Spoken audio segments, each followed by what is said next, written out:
Agora a gente vai falar sobre cabelos. Popularmente, a calvície atinge, mais os homens, mas ela também pode acontecer com nós mulheres, viu? Essa queda acontece, de forma natural e progressiva e se manifesta com a rarefação dos fios na cabeça. E tem deixado muita gente aí de cabelo em pé, literalmente, né, Vanessa? E para conversar sobre as quedas de cabelo e a calvície, principalmente nas mulheres, mas também nos homens, a gente recebe aqui no estúdio a doutora Lívia Fraga, que é dermatologista. Bom dia, doutora. Bom dia, obrigada pelo convite. Doutora, seja bem-vinda. Para a gente começar o nosso bate-papo, a queda de cabelo é mais comum nos homens, mas nas mulheres ela também acontece. O que proporciona, na maior parte, essa queda de cabelo nas mulheres? Especificamente, a calvície é mais comum nos homens. Apesar de ter vários outros tipos de queda, a calvície realmente é mais prevalente no sexo masculino. Ela tem um padrão genético, então, normalmente, a gente tem algum familiar com essa característica e tem muita relação com os hormônios andrógenos. Por isso, o nome científico da calvície é alopécia androgenética, masculina ou feminina. Normalmente, os hormônios andrógenos, na dosagem periférica, aquela que a gente tira o sangue aqui no braço, estão normais. A alteração é, de fato, nos folículos, no couro cabeludo, como esses hormônios agem no couro cabeludo e a quantidade de receptores de hormônios que a gente tem lá. Por isso, normalmente, a gente nem faz mais essa dosagem. Então, tem relação hormonal e é de fundo genético. Doutora, só para a gente esclarecer para o pessoal de casa, a calvície, então, ela é caracterizada pela falha, Cai o cabelo e aí fica falhado aquele lugar onde houve essa queda? Normalmente funciona assim, a gente tem uma área específica da calvície, que é essa aqui de cima. As partes laterais e aqui da nuca são preservadas, então normalmente a gente vê quem é bastante calvo ainda tem aquela coroa lateral e aqui atrás.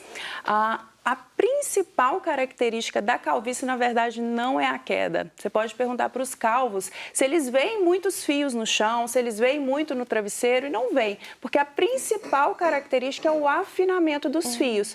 Então, esse fio terminal grosso que a gente tem no couro cabeludo, ele entra num processo de miniaturização. Ele vai ficando menor, mais fino e menos pigmentado, semelhante aos fios dos braços, das coxas.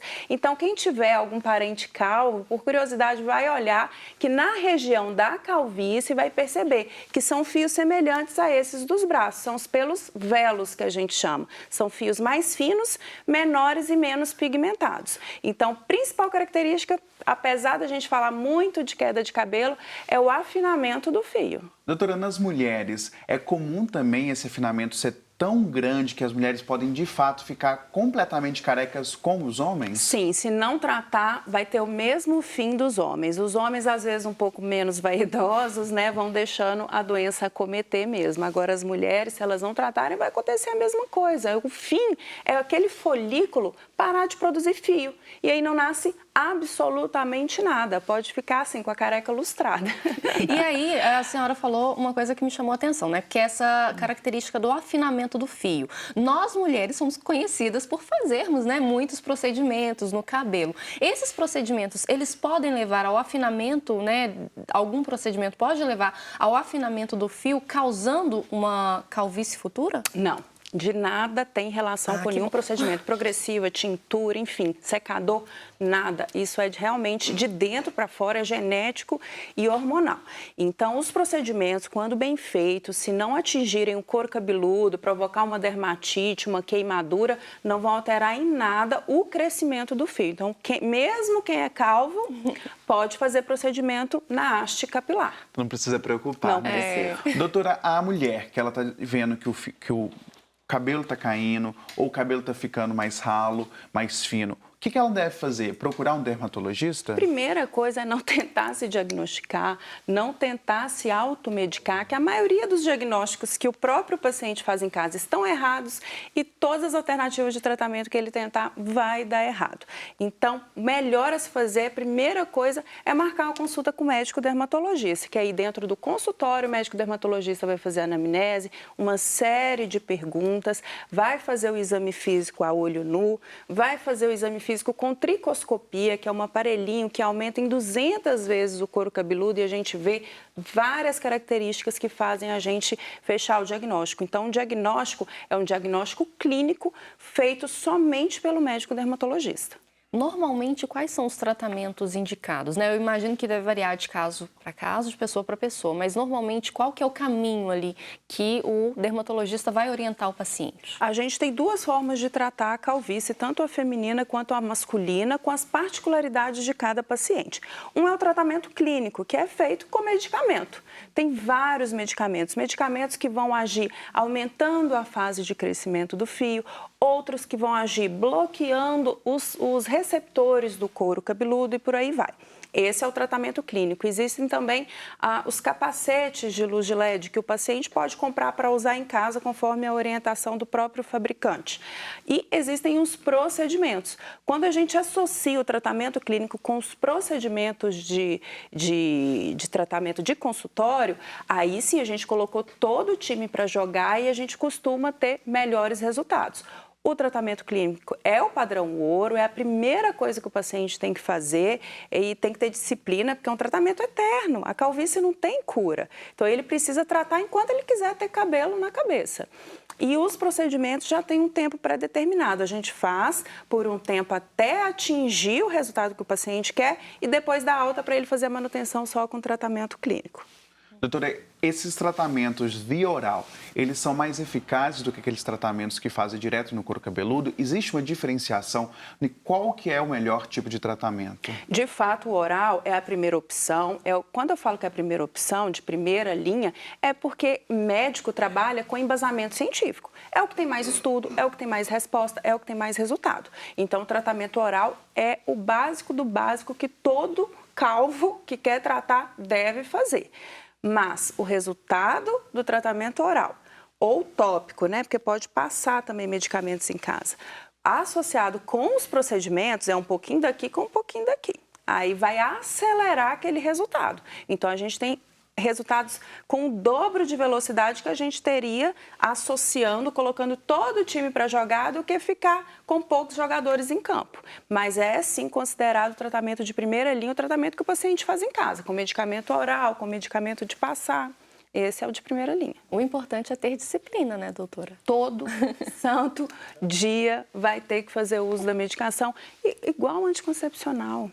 A mesma coisa, tomar todos os dias. Doutora, a calvície é uma doença que já preocupa, né? E ela acaba desencadeando outras, né? Porque a mulher ela vai ter que ficar com o emocional muito fragilizado, pode desencadear a depressão, outras doenças psicológicas, né? Traz bastante insegurança para a mulher, né? A mulher, ela percebe muito essa rarefação, observa muito o couro cabeludo ali, né? Então, aquele cabelo que antes era cheio mostra muito o couro cabeludo, isso traz bastante insegurança para a mulher. O cabelo para a mulher tem um significado muito importante, por isso elas cuidam até mais do que os próprios homens calvos. Tem uma faixa etária, doutora, que a calvície ela se apresente? Normalmente a partir dos 25 anos. Depois disso, pode se apresentar em qualquer idade. Doutora, como perceber a diferença entre a calvície e a queda de cabelo, né? A gente estava conversando aqui antes, falando que alguns fatores, né? Por exemplo, como pós-parto, pós-Covid, faz a cair cabelo. Como diferenciar essa queda natural de cabelo, ocasionada por algum fator externo, para calvície? A calvície, como normalmente ela não tem queda abundante, pode sim vir associada. Por isso é o médico dermatologista que faz esse diagnóstico.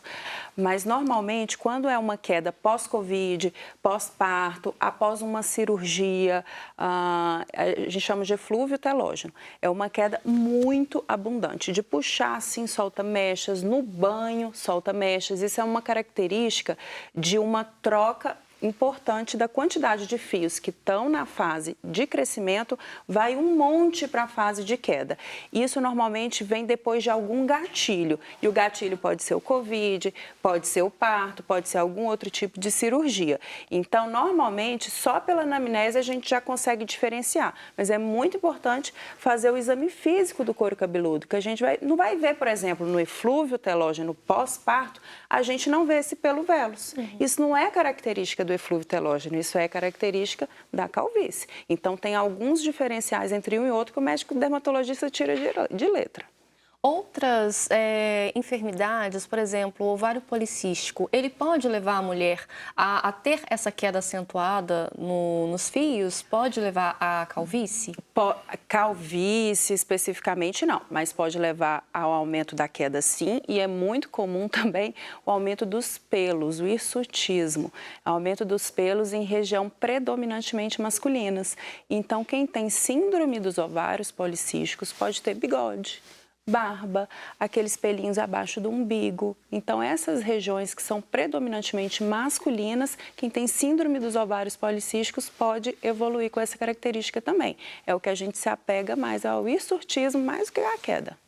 Doutora, a família, a pessoa que não tem caso de calvície na família, ela pode desenvolver a calvície ou a calvície é extremamente genética? Ela é genética, mas tem que começar por alguém, né?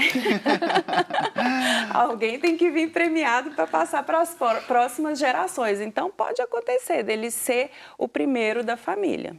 Pode acontecer dele herdar o gene que não manifestou no pai ou na mãe ou nos avós, mas ele herdou o gene e manifestou nele. Isso pode acontecer.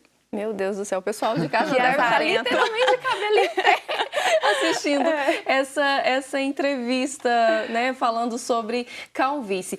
Doutora, o tratamento, né? A gente falou do tratamento oral, falou, né, dos procedimentos que são feitos, na importância da união dessas duas formas de tratamento. No caso onde há esse afinamento já acentuado do fio, é possível reverter o quadro? É possível reverter. A gente já considera um tratamento excelente quando para de ter o afinamento. Quando a doença não progride, a gente já acha maravilhoso. Repilar, aumentar o número de fios, engrossar, crescer mais, é estupendo.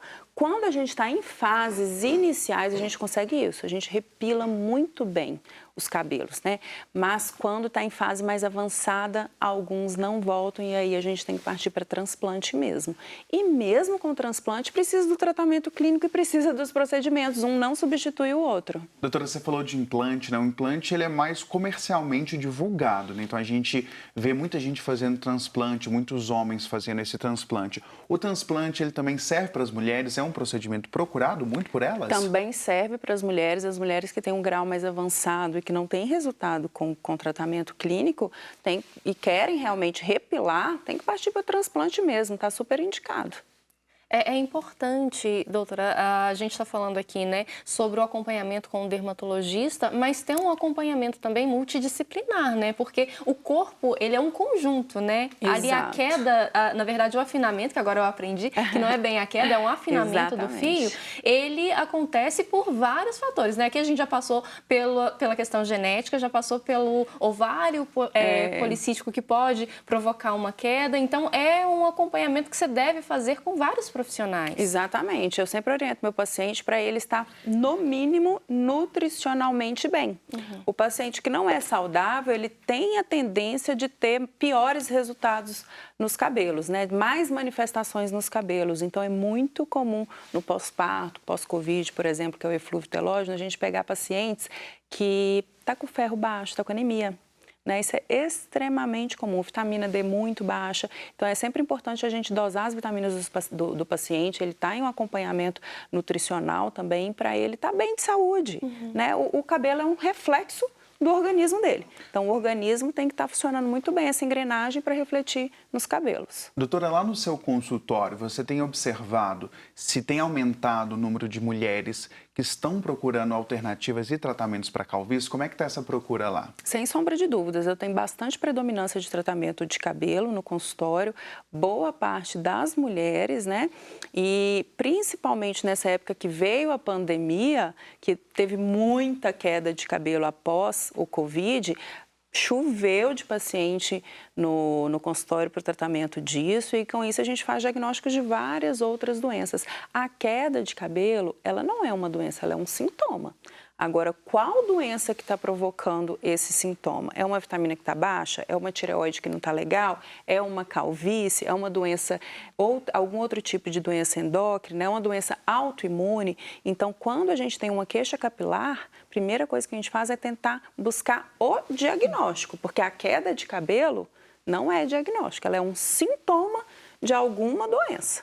Então, cresceu bastante, com isso a gente fez bastante diagnóstico não dermatológico que estava refletindo nos cabelos. E aí, está popularizando bastante que tem tratamento calvície. A pessoa não precisa se deixar para lá, tentar tampar com lenços, bonés, chapéus. Não precisa, tem tratamento, igual pressão alta que precisa tratar. Para sempre, a mesma coisa é a calvície. Tem tratamento, tem controle, tem bons resultados com esse tratamento a longo prazo.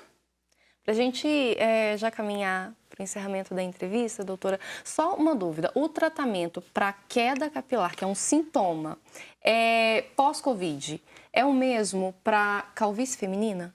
Completamente diferente. Bem diferente. Completamente diferente. Calvície trata de uma forma e o eflúvio telógeno pós-Covid de outra, totalmente diferente. O eflúvio telógeno, normalmente, ele tem dia para começar e dia para terminar, e sem tratamento, ele vai acabar sozinho, é autolimitado. Então, independente do que se faça, ele tende a acabar sozinho. O que tem acontecido é que pós-Covid a gente observa outras questões associadas, uma anemia, alguma outra doença, piorando ainda mais essa queda. Então, é muito comum o paciente que não procura o dermatologista, melhora da queda, mas o cabelo nunca mais volta a ser como era antes. Por quê? Porque tem alguma outra coisa ali associada. Mas o eflúvio telógeno pós-Covid, simples e puro, só ele isoladamente, é autolimitado, não precisa fazer nada. Uma pena é que normalmente ele vem associado com alguma outra questão. Aí essa aqui o dermatologista diagnostica também. Doutora, para a gente finalizar nosso bate-papo, eu vou te pedir 2 favores. Primeiro, para explicar, assim, de forma resumida, a diferença, então, assim, para quem está acompanhando, que chegou agora aqui na telinha, a diferença, assim, exata. Calvície é uma doença que raleia os fios e cai, e a diferença para a queda capilar. E também finalizar deixando seu contato, suas redes sociais, para quem quiser te procurar, trocar uma ideia, conversar sobre esse assunto, ou até mesmo se consultar com a senhora. Show, então vamos lá. Calvície, feminina ou masculina, tem a mesma característica, afinamento dos fios, miniaturização. E com isso o paciente vai observar a rarefação dos fios no coco aqui da cabeça, nessa parte frontal até aqui atrás. Preservação dessa região. Então, os fios dessa região ficam fininhos, menos pigmentados e menores. E dessa região, só comparar um com o outro, e dessa região é o fio normal do paciente. Principal característica é essa. Diagnóstico clínico feito pelo médico dermatologista, através de anamnese, exame físico a olho nu e exame tricoscópico, que é a lente que aumenta 200% o couro cabeludo. Queda de cabelo. A gente precisa saber a causa. Pode ser tireoide, pode ser ovário policístico, pode ser pós-Covid, pós-parto. Então, a queda de cabelo já me abrange um mundo de possibilidades. A gente tem que buscar esse gatilho. Aí, depende do gatilho, a gente vai ver características diferentes e tratamentos diferentes. E seu contato, doutora, para quem quiser te procurar? Então, meu Instagram, doutora Lívia Fraga. Meu telefone 319-9439-5566. Eu fico na Gonçalves Dias, 82, quinto andar. Vou estar lá esperando vocês.